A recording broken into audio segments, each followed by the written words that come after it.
Hello guys, today we're going to talk about law of cosines, and let's get started. So basically the law of cosine is a squared plus a squared equals b squared plus c squared minus 2bc cosine angle A.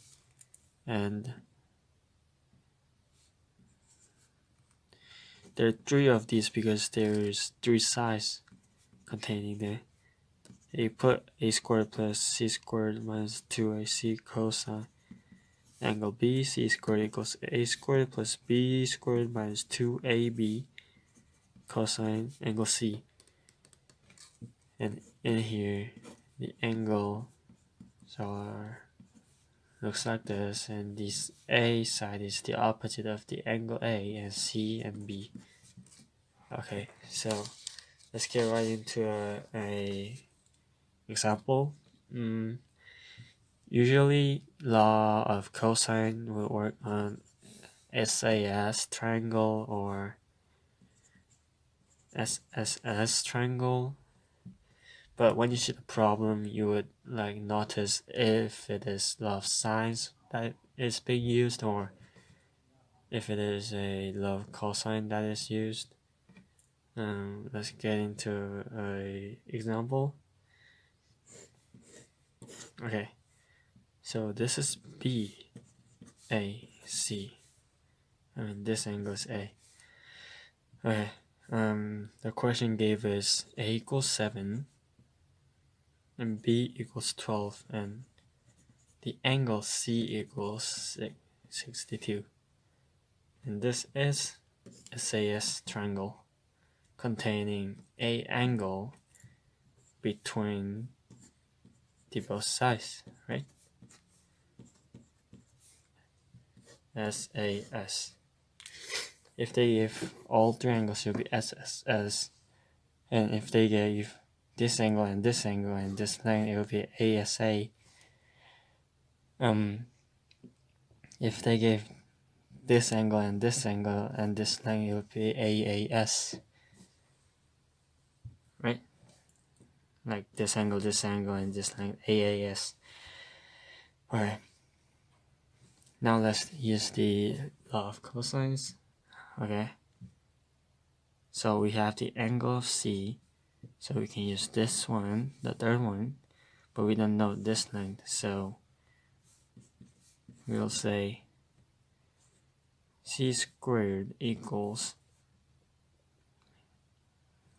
a 7, so 49 plus 144, which is the square of 12 minus 2ab, 2 times ab, 7 times 12,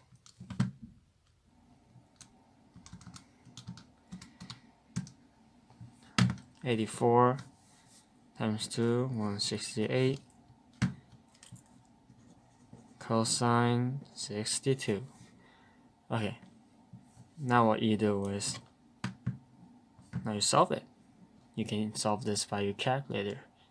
So 49 plus 144 minus 168 cosine angle of 62.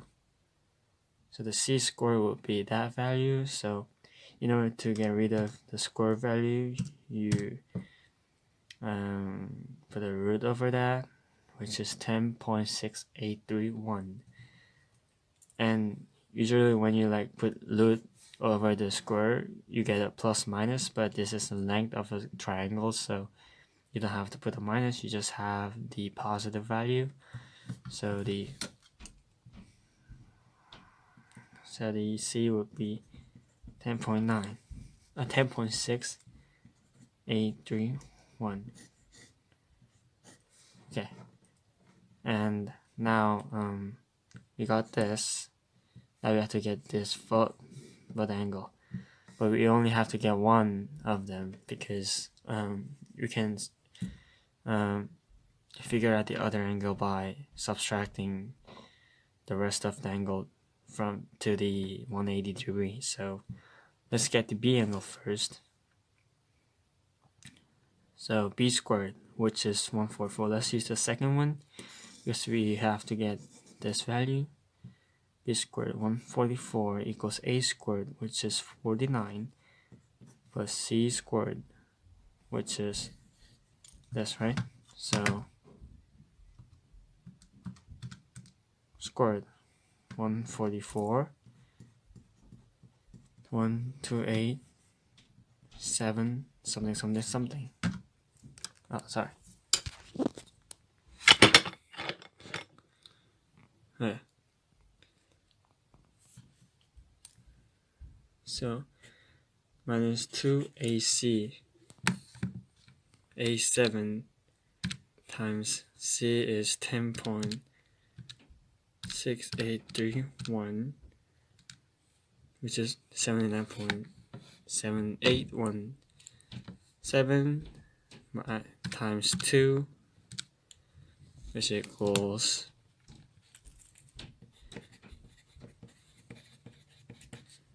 cosine of b. Okay, now you just have to solve this. This is easy math. You're all done. Okay, so 49 plus 114.7 will equal this, and we move this value to the left side. 144 minus this value is negative 19.1287.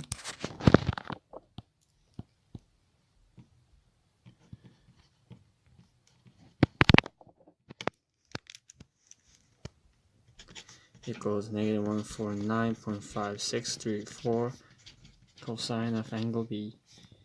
Now we divide it by this value over here, which is 149 point negative.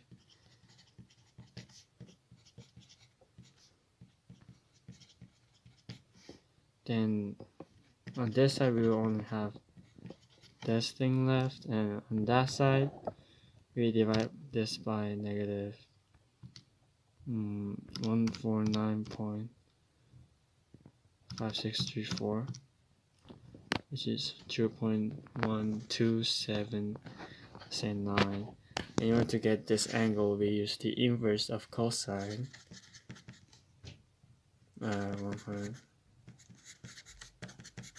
This would be the angle B. Then we use the calculator again. Inverse of cosine of 0.1279 equal 82.65.